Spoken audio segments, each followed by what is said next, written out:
Good afternoon to everyone. I am audible.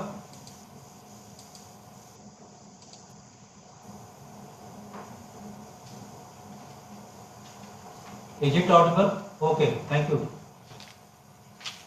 So now this is the last session of this FDP,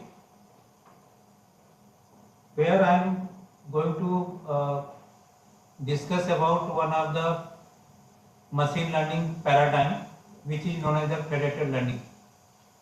So till now, whatever machine learning models we are going to be trained, there we are trying to utilize the data which are available at a centralized system. Instead of that, now the paradigm is that we are trying to make a shift toward the decentralized paradigm of machine learning solution. So before discussing about how this predicted learning are going to be provide you the collaborative learning solution where the data is distributed across the different locations, and the data might be going to become of diversified samples and the features diversification. It means heterogeneous data can be possible. It can be also our system can be heterogeneous. So in those scenarios, how our machine learning are going to become give us the better solution. So, but before that, let us talk about what are the different challenges which is going to be observed in the traditional machine learning method.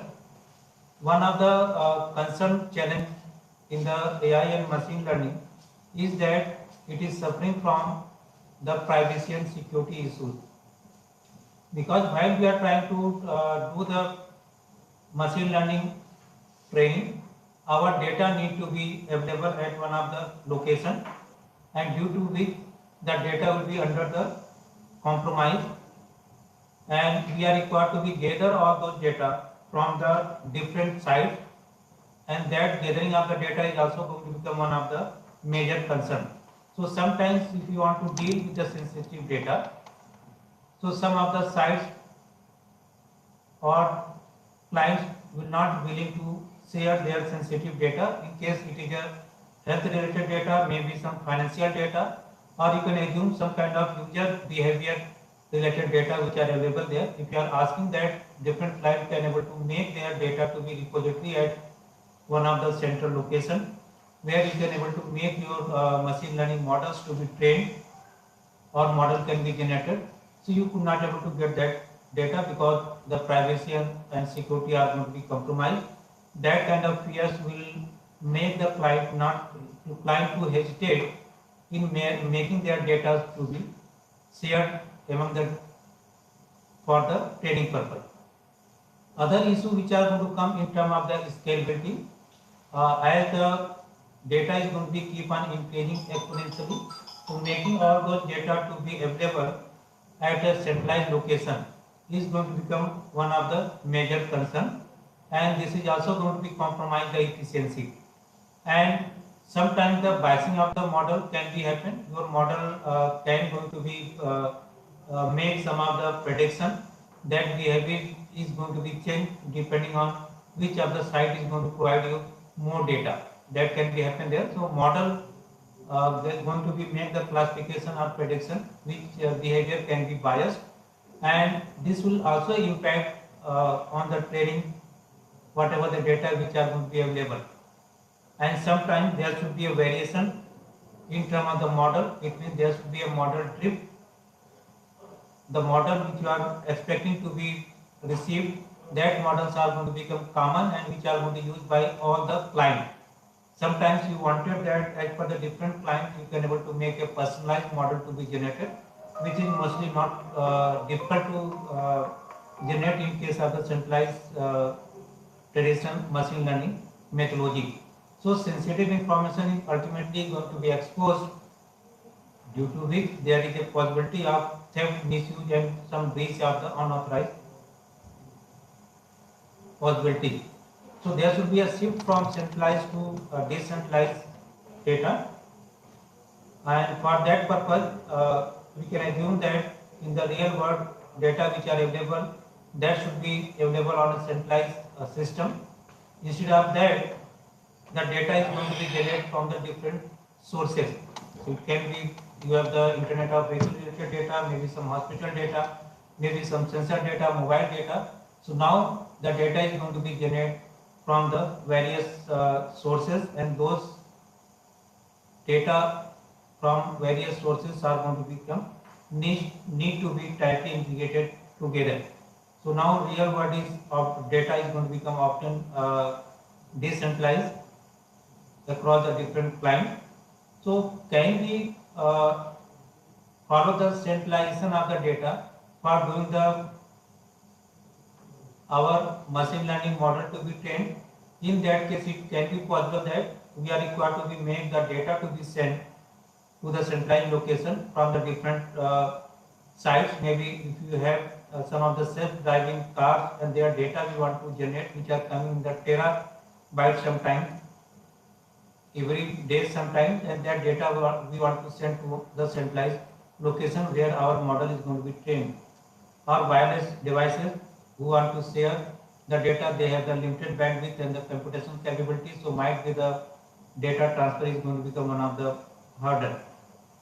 So overall the perception is that sending this data and gathering the data from the different sites at a centralized location for doing the model training, that is going to become costly, as well as some data might be considered to be too sensitive. In that case, due to the some kind of regulations guidelines on the data privacy, as well as the awareness of the different clients and the public in terms of the privacy of the data, they are not going to be reluctant to share their data, as well as sometimes they do not want that their data which are going to be kept at the centralized location, the control are going to be managed by some of the centralized entity.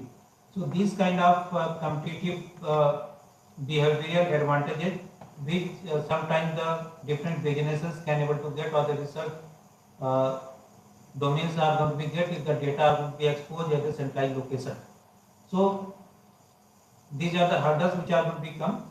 So think that when we want that each client should learn their own self, it may be possible that during that training data set is also going to become too small local data set, and because of that some kind of predictive performance problem can able to arise there, and some kind of non-statistically significant results which are going to be generated, which is not going to become as per the requirement of the model behavior. And also sometimes the local data set which are available, that is also going to become biased. It means sometimes they could not able to represent the larger domain. They are not going to be represent the largest population in terms of the model behavior. So these kind of problems are going to be happen where some kind of overfitting or non-statistically significant result can going to be possible. So these are the various challenges which we can observe in the traditional machine learning model training. So what would be the choice we should have? So instead of we are not going to use the data to improve our model, or you can say the product or service, whatever the different models we are trying to create, or if you are going to make the data to be logged centrally anyway, that is the only option we have there, or we should not go and improve our product or the services based on the data training and learning which are going to be take place, or we can able to invent some of the new solution instead of not logging the data at the central location, as well as we should not going to be now use those data if it is not available to make my services to be improved. So instead of choosing out of these options, we should go and find out one of the new solution, and that new solution is a good reason to choose, with the hope that we should get a performance equivalent to the traditional machine learning paradigm without compromising the privacy concerns of the sites and the client.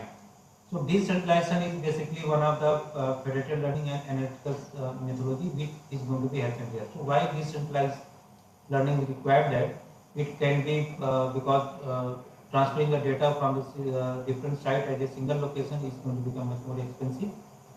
Sometimes because large volume of data is going to be generated nowadays, privacy constraints are going to be sometimes will be difficult to meet, and there should be some kind of aesthetically heterogeneity may be going to be arrived where the data can be unbalanced, and there should be non-identically independent distributed data set which are going to be generated from the different sources, and we have to collect it and going to be pre-processed, and then we are required to keep at a centralized location. As well as system heterogeneity is also available, where we have the various heterogeneity in terms of the type of devices and hardware which are going to use, various type of connectivity which are going to be available there. So all these are going to be make us to shift to a new solution which are going to become a decentralized learning. So decentralized learning basically enable the machine learning engineers and the data scientists to work productively with decentralized data without compromising the privacy. It means federated learning have the inherent privacy concern which are going to meet always. So in case of collaborative learning technique, multiple parties can work together to train a machine learning model which are going to be provide various benefits in terms of the scalability and fault tolerance capability, because if it is centralized, might be that server is going to be down, single failure, site of failure can be possible there. So instead of making that all the computational burden and data storage at the central location, we wanted to make this computational burden to be shifted toward the client, and the data should be also shifted toward the client.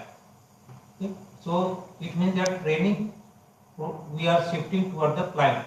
Right now the training and data both we are shifting toward the training side. Now we are shifting the training as well as the data on the client side. So that kind of paradigm shift is going to be take place in case of this decentralized collaborative learning. So here you can see we have various hospitals are there who are going to be not share their data due to the privacy concerns of regulatory body, and they also does not want to, due to the business advantage and disadvantage, they should not be share that information at one of the centralized location.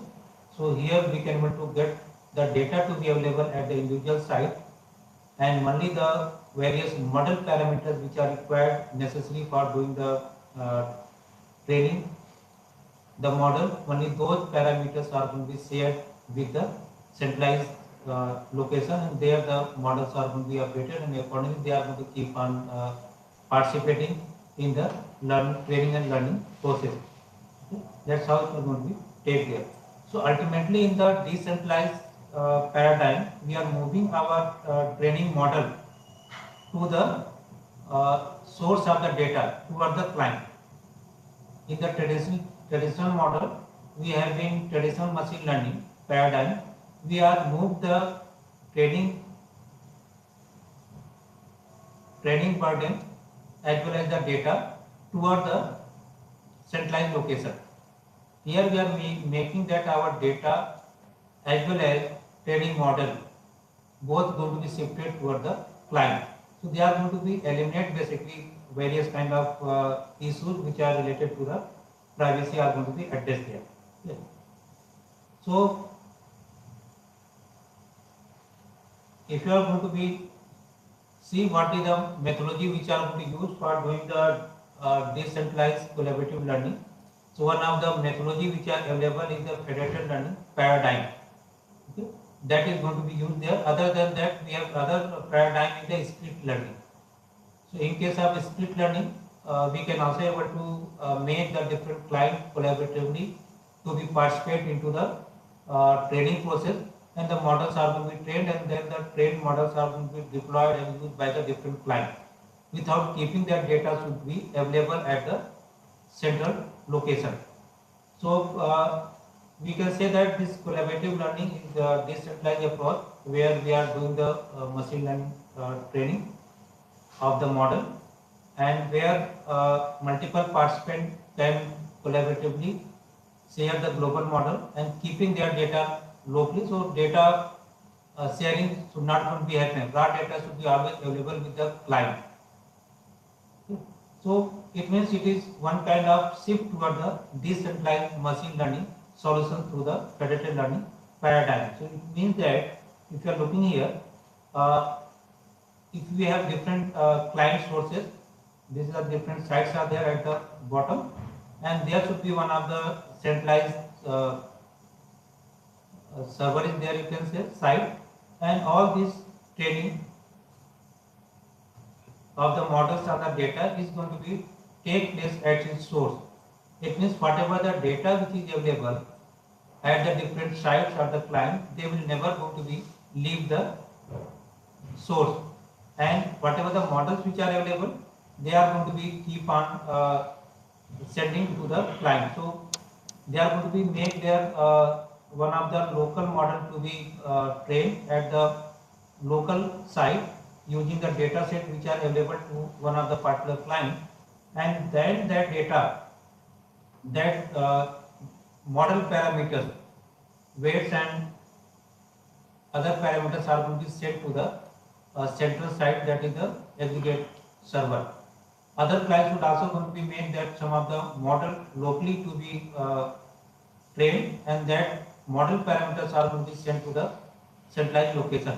At the centralized location, there should be aggregation of those model parameters are going to be take place, and whatever the global model which are going to be generated at the central location, they are going to be sent back to the client, and further that client is going to be make the training should be happen with the next batch of the data, and going to be make that aggregated model which are sent by the server back to the client, they are going to be take place. Yes, that happen parallelly. Local processing will happen parallelly. Once they are going to perform the processing, they are going to share that model parameter to the global server, and global servers are basically what it does.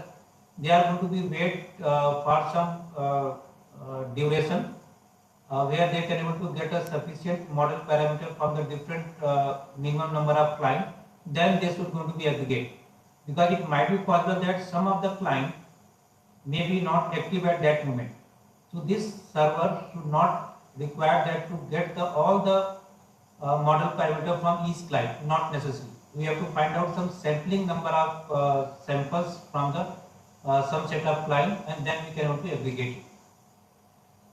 So ultimately, client is going to be updated, and that copy whatever they have, that is finally going to be converged and going to be shared with the different client, and they can able to work over that.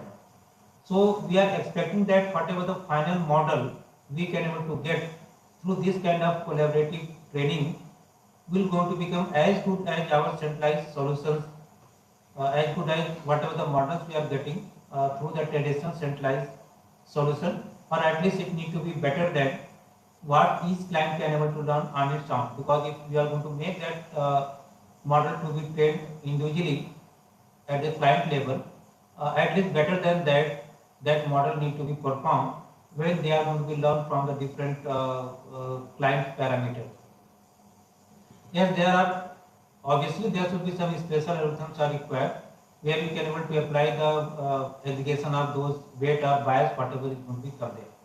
Okay, at the central location, and that will be continued. So we will talk about one of the prominent algorithm, the base algorithm, which are going to be used for this collaborative learning. So here question is that the data which you are going to be get, that is also going to be distributed. Okay. So generally data is centrally stored, just like in somewhere the data center you can say, and then we are trying to make that training should going to become faster in case of the centralized traditional way of doing the model training. So we should going to be control how the data is distributed across the client in case we are going to be using the distributed learning, which is also a collaborative learning paradigm. So generally this data distribution are going to be randomly, and maybe uniformly or uniformly are going to be distributed across the different clients. In predictive learning, data is by nature is going to become disputed, because in distributed learning ultimately we are going to be make the data to be collected and going to be distributed at the different locations to make it to be not a single site of failure scenarios should going to be generated, and sometimes the single server could not able to manage that volume of data. So they are going to be distribute that data on the multiple locations just like a distributed database, and then they are trying to get those data to be participate into the learning process and training process. But in FF method, data is naturally going to be distributed, which are generated across local client, and they have a heterogeneous in nature as well, not only in terms of the system at the different client, but also at the data level heterogeneity should also going to be available there. So data which is going to be available, that is not independent and that is also not identically distributed. It means the data is going to become non-IID data, and sometimes the data is also going to be imbalanced. The feature which is available at the one client, that may be more, some other client may have the less number of feature or less number of samples. So this kind of heterogeneity is going to be observed in nowadays the paradigm, where the data will be going to be generated at a faster rate and at the huge volume from the different sources. Other than we can also have to require to impose the privacy constraint, deal with the reliability and availability, because whoever the client is participating might be they are not going to be active at that moment and not going to be send the model parameter, and they are delaying in sending those local model to be sent instantly to the server. And sometimes might be some client is going to become malicious, maybe Benjamin time, and that kind of behavior also need to be taken care in this type of training and learning paradigm. So we have two kind of settings which are going to be happen in the predictive learning. One is going to become cross device, other is going to become cross silo.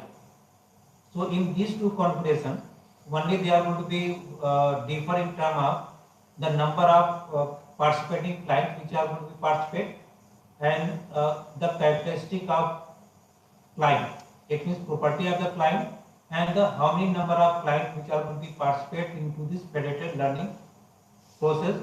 Depending on that, we have the two type of setting happen for the predictive learning. In case of cross device predictive learning, we have almost thousands of devices can able to participate. In case of cross silo, only lesser number of maybe 20 to 50 clients are going to be participate only.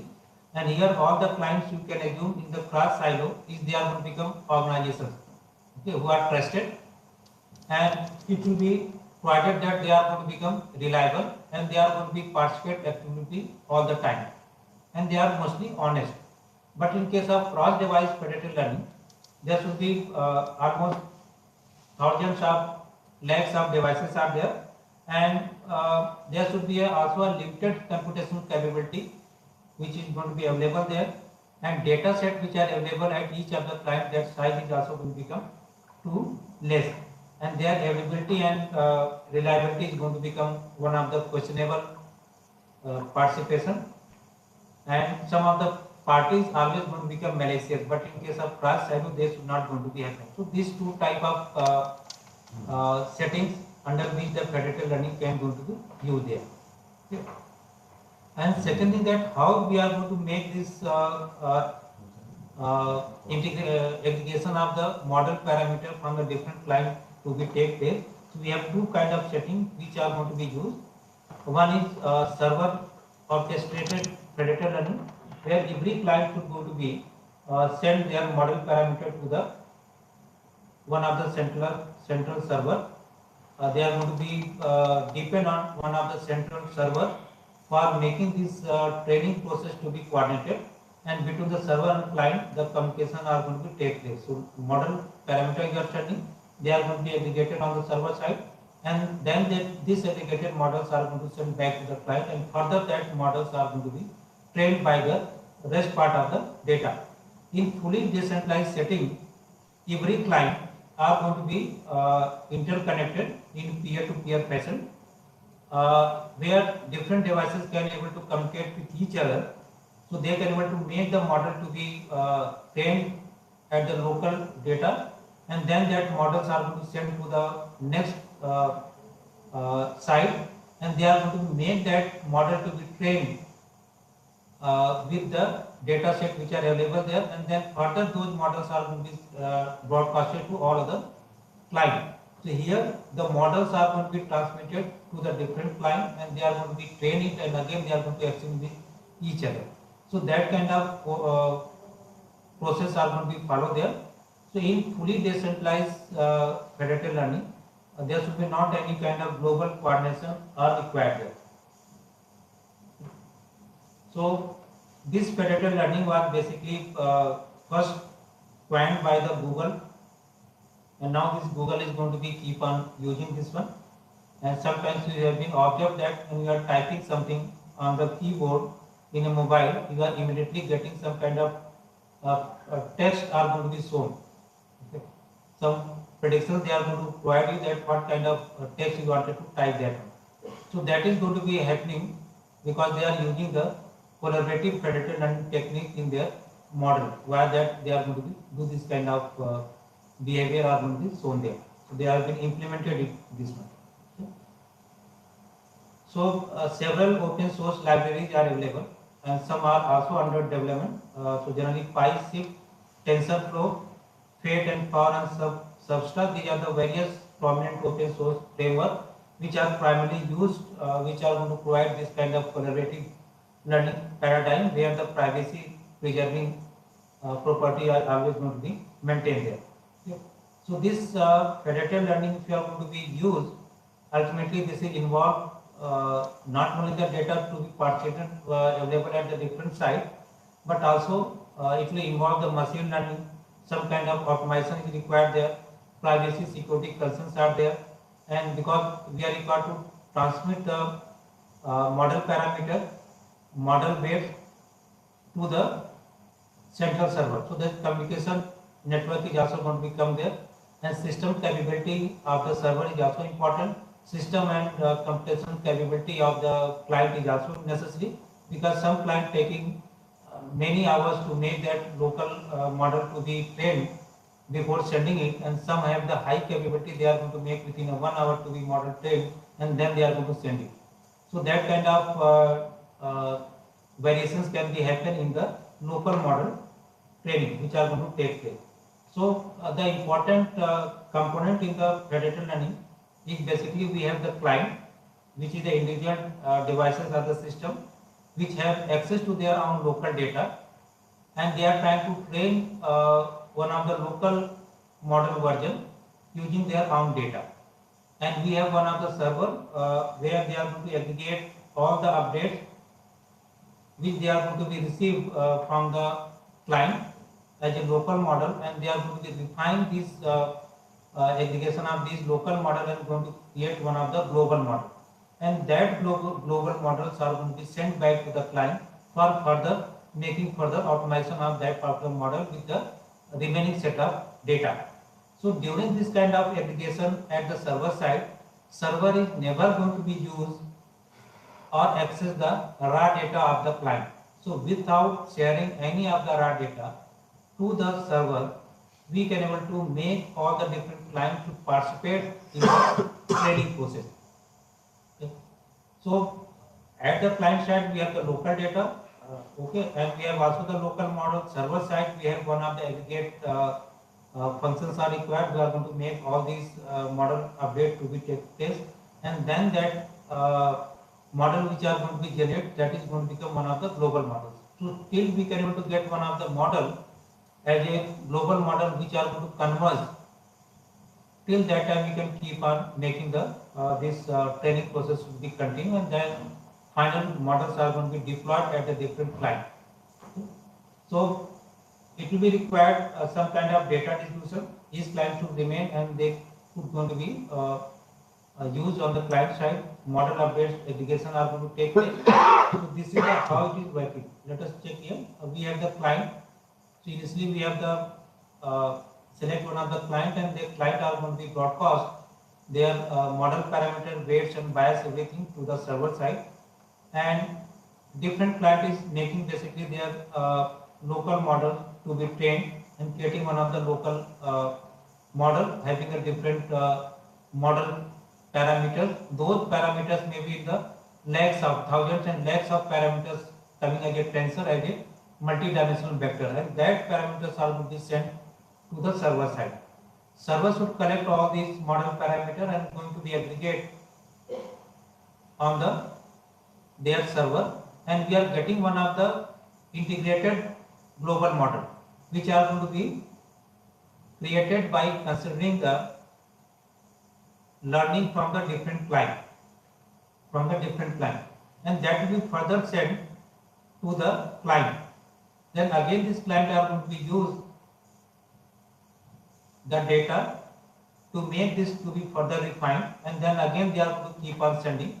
So this way some kind of aggregation are going to be take place at the server side, and this process will be keep on continuing till our models are going to be converted. So this kind of paradigm of federated learning is one kind of decentralized distributed collaborative learning where our training model is sent on the client side. So training is going to be done by the client. So burden of training the model is shifted from the server to the client, and also the data is shifted from server to the client. So now all the data and training model does not available at the server. That's how it is going to be happen. So I am going to discuss one of the base model, base federated learning algorithm which are going to be used in collaborative learning. Besides that, we have so many variations of this federated learning which are trying to solve the different kind of issues which is going to be observed in the Fed average technique. So already we are aware of stochastic gradient descent which are going to take place. So let us take what is happening here basically. We have different finite clients are there who are going to become different parties, or the sites are there, and every client is going to be hold some local data, that is the data set dk, and every we have the nk data points are there, and if you are going to be combine these data set which are available, we are getting one of the overall data set t, and we want that my models are going to be trained using the overall data set d, although that data is going to be available individually at a different client. So we are getting one of the model which are going to be one of the joint learning to be going to be happen there. So we are trying to solve a problem where we are trying to minimize our model so that we can get a get a more performance oriented model. So here what is happening that at each of the client we are trying to make a local model training which are going to be happening, and we are getting one of the model parameter at the client k which are going to train the model weight theta using the k set of data which are available at that particular site, and that is going to be sent on the server side. Server side are going to create one of the global model with the data set d basically. Final models are coming, that one of the model theta which are coming, which are going to be trained using the data d, which is the integrated data which are available at the different sites. So here the aggregation which are going to take place, the number of data sample which was used to make this local model fk to be trained are going to be given some of the weightage normalization with the number of data points which are used. So that kind of weighted normalization we are going to give it, so that every client who have used the more data point sample, they should get a more contribution in the everything of that particular model. Their contributions are going to become more than the other client who have the less data point they have been used in the training process. So overall we are trying to make this model to be trained. So how it is happening? This algorithm I am going to be explaining you. You can observe there we have a client. This client is going to use the stochastic gradient descent gradient they are going to use there, where the gradient calculations are going to be take place. So here we have the some batch size of data, and we have the local number of epochs steps we are running there, and we have the some learning rates are there, n, which we are going to take here, and we are going to make this local epoch are going to keep on running. We are running up to the some n number of iterations, and there we are going to be take some mini batches of the data B, which are extracted from the data set point which are available at the at that particular client, and then we are going to be make one of the local because we got the one of the global model. So that global models are going to be fine tuned using the number of data set which are used at the client, some peer client. So that way this is going to be making the model to be refined, and that will going to be sent to the server. That theta is going to be sent to the server. On the server side, we are going to use some of the sampling rate row. This say that out of say 100 clients we have there, so we wanted to use only the 80 client. It means if you are going to be receive the model parameter out of 100 at least 80 client, then we can able to keep on make this aggregation to be take place. Okay, so we can able to aggregate the local model parameter which are received from the 80 client, then this aggregation are going to be take place. So once this aggregation has been taken place, then this aggregation will going to be take the model parameter from the peer client and going to be give some of the weightage contribution by the number of point Lk which are going to be used by that particular client, and then this aggregated theta are going to be sent back to the client, and this process will be continued till our models is going to be converged. So server is basically trying to wait for sampling rate number of client for the all selected client to finish this training process. Okay, so till all the client, majority of the client is not going to send up to the sampling rate number of client. Till now, our server have to wait for the client to finish their training process, and once they will receive that one, then the aggregation are going to be take place. So that's how this training are going to take place. So in case we are going to take on the client side this local number of local steps which are going to be iteratively going to be make the model to be 10.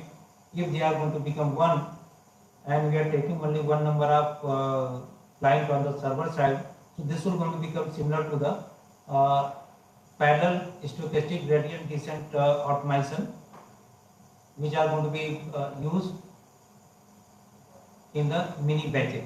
Okay, so instead of that, we are required to use the more number of epochs on the client side compared to then we are going to be make it to be set compared to the whatever the normal gradient descent method we are going to use here. In the gradient descent method, it is required to be compute the gradient over all the sample data, then they are going to be used in the that is going to be used and going to be send it to the server side. So this is how they are going to be take place. So this is the different orchestration which are going to take place. This can be happen as a aggregation server where there should be a single servers can be used, or maybe we have one of the peer-to-peer paradigm where each client are going to be interconnected with each one, and there should not be any centralized systems are there as compared to the centralized training which are going to take place in the traditional machine learning model. So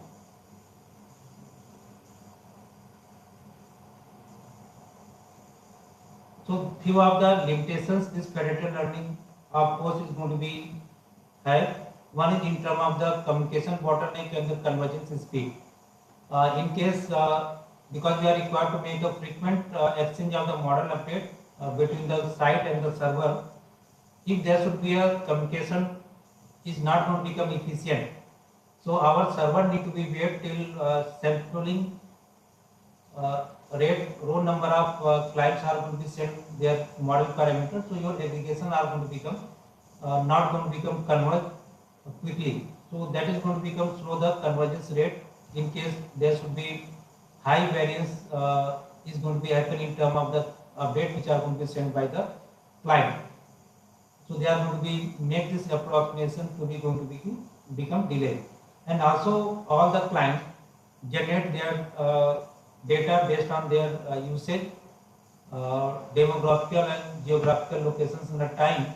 So there should some kind of client drift problem can be going to be arise where a client can able to diverge toward shift away from the global uh, performance. So whatever the global models are there, my clients local optimized model have the various have the larger shift away from the global parameter, global model parameter. That can not be happen due to the statistical heterogeneity in terms of the data, and security obviously are going to be further compromised because might be possible that our client can able to give one of the wrong data parameters, are going to use such kind of data set which are going to make that your models should going to be biased toward one kind of information which are going to be used by that particular client. So some kind of issues still are going to be available there.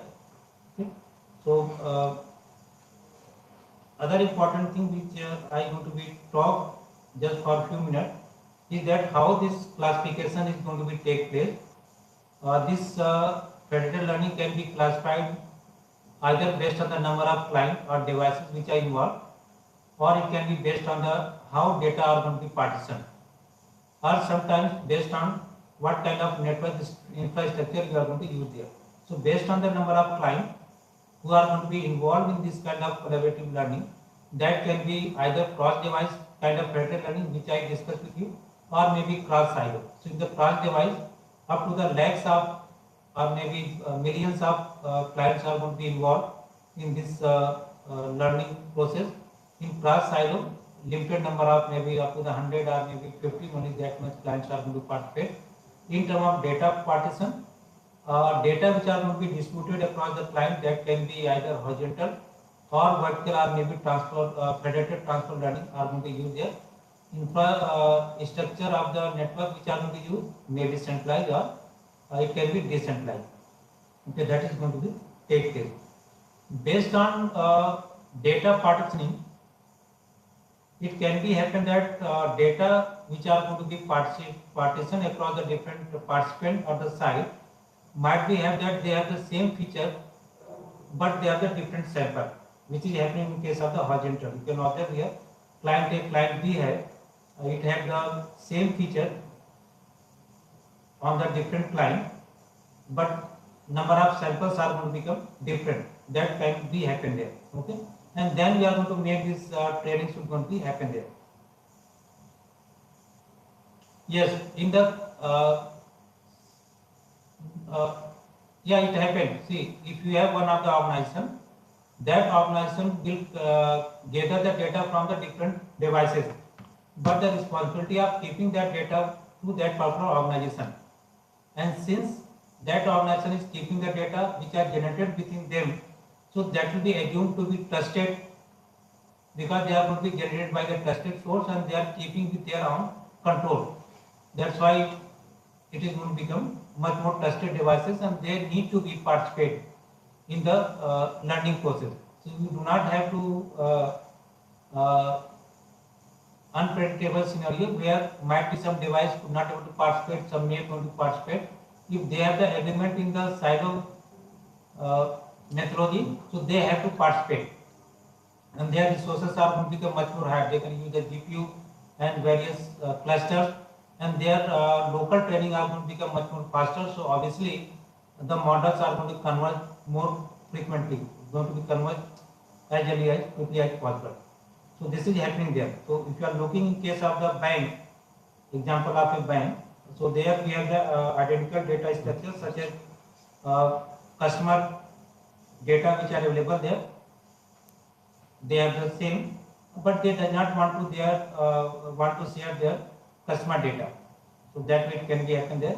In case of vertical, sample are going to become same, sample space is going to become same, but the data is going to be available on the different client. They are varying in terms of the feature space. So here you can see we have different X1, X2 which are going to become feature, and we have the sample 1, 2, 3 the sample basically. Okay, So features are going to become x1, x2, x3 on client A, but on the client B, the features are different. It means whatever the data we have, that we can able to partition, overall data partition here, where the data may not going to be in normal machine learning, the data will never going to be intermixed. But here it can be happen there that feature can be intermixed or feature can be different or data space can be different. So in that scenario, we may require to make this training to be take place. And third option is that where might be possible that our feature as well as the sample space both are going to become different. Okay. Here you can say x1, x2, x3. Here some features are available on the other side also, and samples are also going to become same, maybe different. Under that scenario, we want to make this training and learning process are going to take place. So these constants which are going to be or hurdles which are going to be available due to this kind of partitioning of the data, that is also required to be resolved during this training process to be handled there. And already I discussed in the centralized what is going to be happen there and what is happening in case of the decentralized. Okay. Every model are going to be exchanged to the other side, and they are going to be train it and then again going to be sent to each one. They further going to keep on doing this one. Okay. So till the model are going to converge, at that moment they are going to be make it to be available for the usage. In hierarchical predictive learning, you can say we are going to create different kind of labels are there. So they are going to be make this data to be aggregated at one of the label, and then this model can be further sent to the central for the aggregation. So this kind of centralized and decentralized structure can be grouped together in terms of the layering, and then the aggregations are going to take place. Okay, this is the some of the classification, summarization regarding the different kind of partition of the data. Okay, now I am going to be show you this model which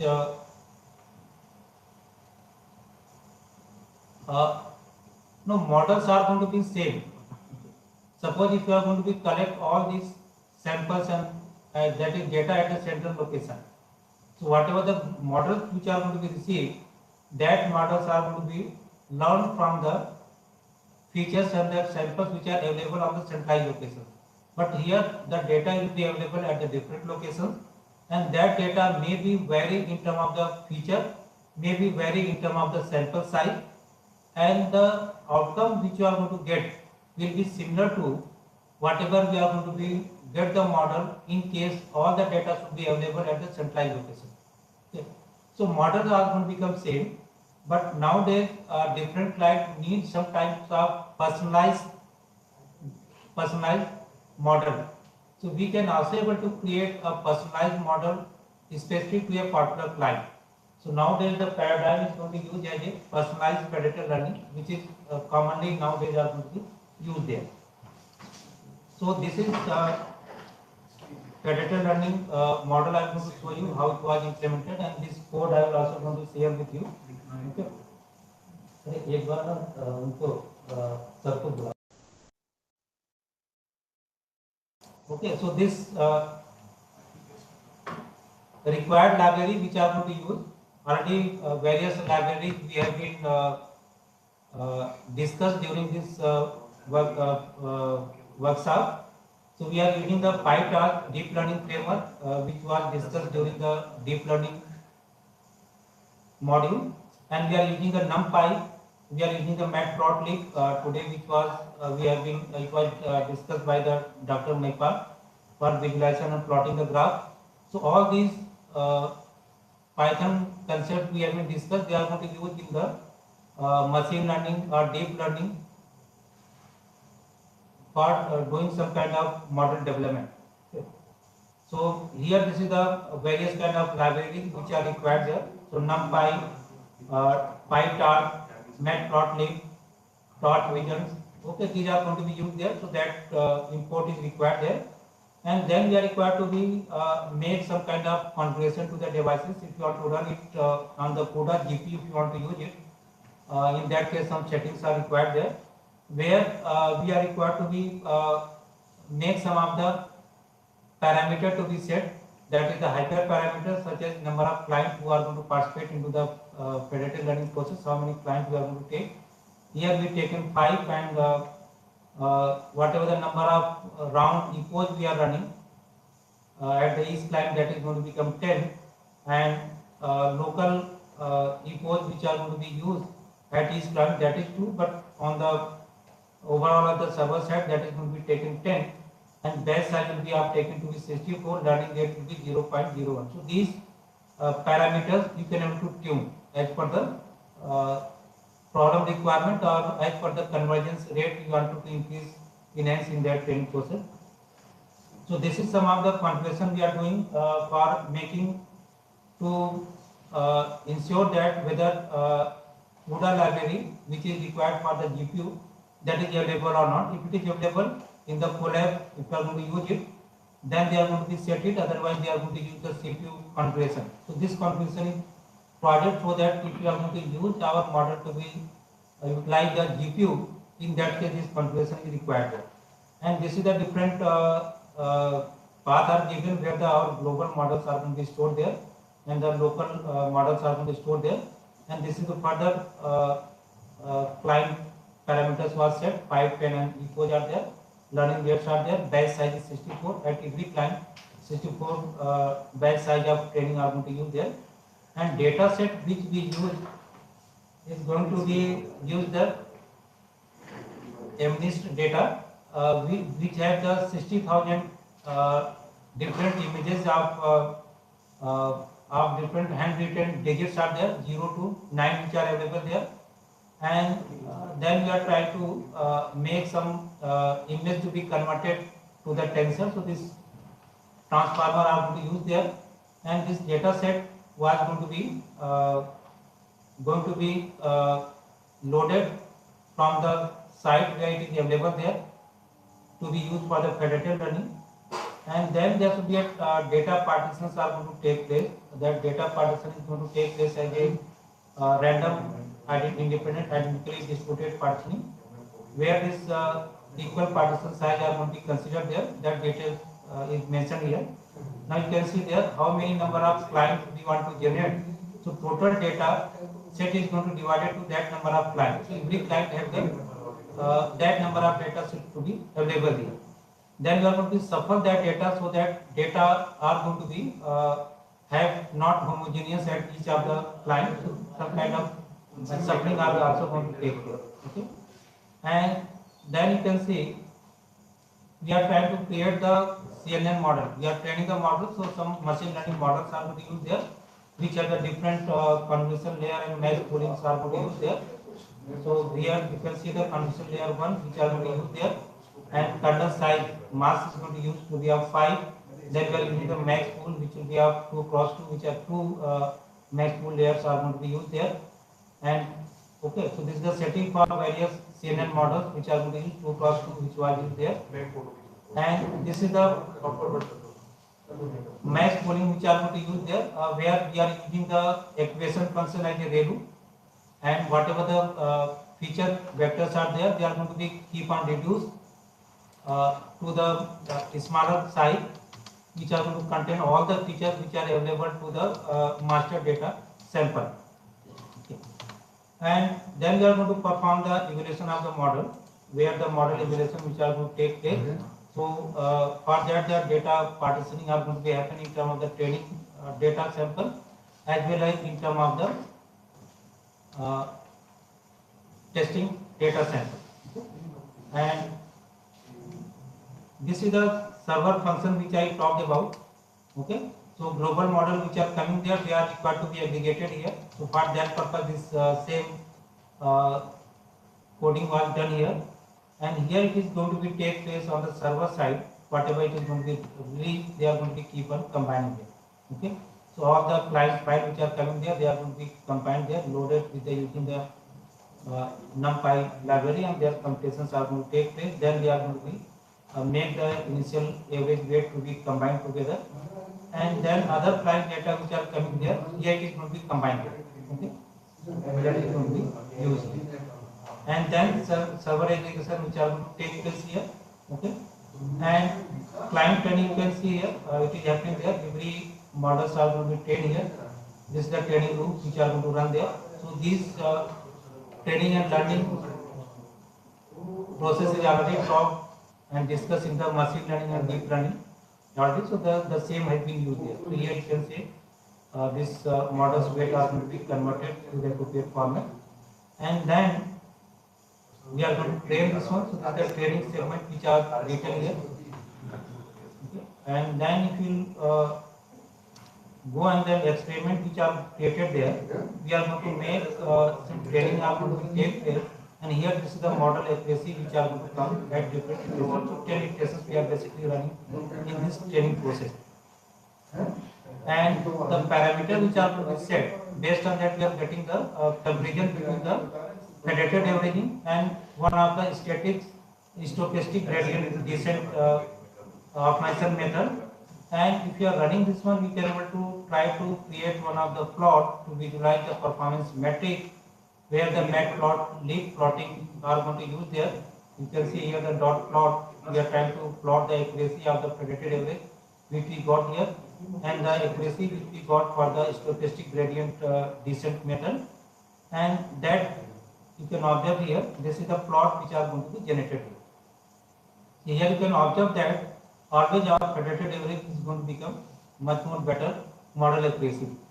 So this just we have been discussed to show you that whatever the library as the advanced library which we have been discussed and covered during this FDP session, that can be used also to perform the various kind of deep learning, machine learning, model generation, as well as we can use the collaborative learning paradigm to make our machine learning models to be trained, where the data is not going to be available at the single site. They are going to be distributed across the multiple sites. So this much today about this brief introduction about the collaborative learning and one of the model which I have shown there. Besides that, many variations of these models are available there, which are going to be handled various kind of issues, problem which has been offered to the predicted learning or predicted weight average method. Okay. So now I am going to be stop this session. If you have any query, you can ask. And these files source code I will share with you. Through that you can go through. I hope you have been got the better understanding, and you are able to understand this code, and you can able to write code from your own. Fine. If there are any query, you can write. Otherwise, you will take just 5 minutes of break. Then you can able to reach to the validity session. So just take a 5 minute of break, and then we will come to the validity session.